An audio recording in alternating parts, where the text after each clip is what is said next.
Gjyqtarit Astrid Kalaja, të parit të vrarë në krye të detyrës në një sallë gjyqi, ju dha lamtumira me homazhe ku krerët e shtetit e politikës u bën bashkë me përfaqësues të sistemit e qytetar për të përcjellë mesazhe të forta në mbështetje për njerëzit që japin drejtësi. Kryeministri Edi Rama nderoi jetën e veprimtarinë e Kalas në sistemin e drejtësisë, ndërsa vrasjen e tij e cilësoi tragjedi për vetë shtetin.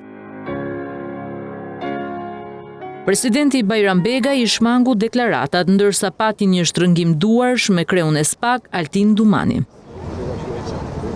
Kryeprokurori i posaçëm po ashtu ruajti solemnitetin ndërsa nuk pranoi të bëjë komente për të qëndrimit zyrtar të SPAK për vrasjen e gjyqtarit të apelit të përgjithshëm.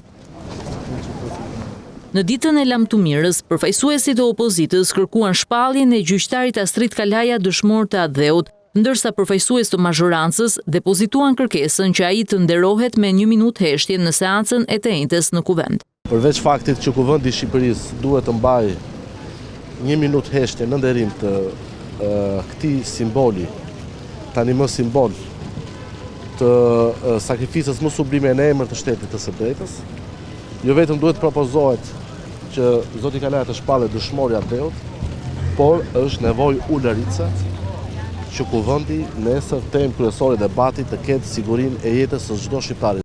Gjyqtar e prokuror nga gjithë vendi bën homazh kolegut të vrarë në misionin për të dhënë drejtësi, mes shqetësimeve për sigurinë, e si i tillë foli dhe ish ministri i drejtësisë Ulsi Manja.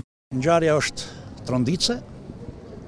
Unë kam deklaruar që është një akt barbar dhe një kampan alarmi për sigurimin e punonjësve të drejtësisë.